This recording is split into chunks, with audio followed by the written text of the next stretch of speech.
Welcome to the deep dive.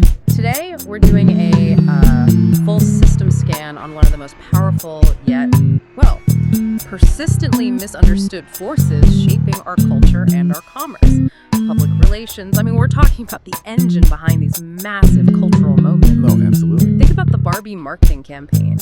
The strategy there helped contribute, an estimated $2.9 billion to the box office? A staggering number. Or Stanley water bottles, that was another one. Right, generating, I think, $10.5 million in free publicity just from a few viral social media moments. Moments that feel completely spontaneous to us. Exactly. These successes feel organic, but the work behind them, public relations, is rarely that simple. It's complex, it's often cynical, and it's just loaded with competing philosophies.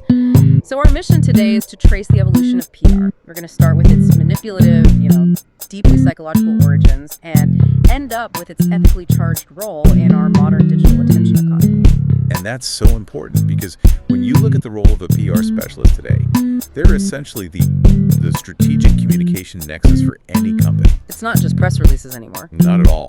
They manage the public image, they craft these surgical messages, they're monitoring media coverage and public sentiment pretty much around the clock. And they're ultimately responsible for maintaining positive relationships with a whole ecosystem of stakeholders. Customers, investors, community leaders, even regulators. Yeah. But to understand why the field is so fractured today, why we have both amazing corporate responsibility and just aggressive spin, we absolutely have to look back. At the founders. We have to look at the historical figures who laid the foundation.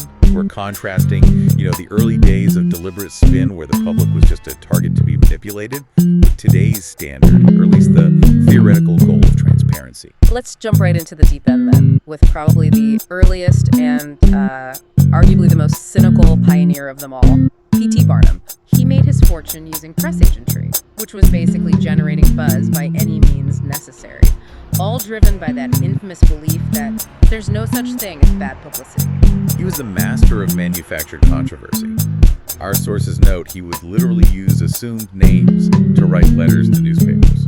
No way. Oh yeah. Sometimes calling out his own attractions as being elaborate hoaxes just to keep the story boiling in the news cycle. So he didn't care about the truth at all. Not one bit. He cared about the attention, the foot traffic, the spectacle. It was all about getting people through the door. That's classic brazen deception. But the real shift into, modern influence that came with Edward Bernays, this is where PR stops being about hoaxes and starts being about psychology. Precisely. Bernays proudly called himself the father of public relations. And the fact that he was Sigmund Freud's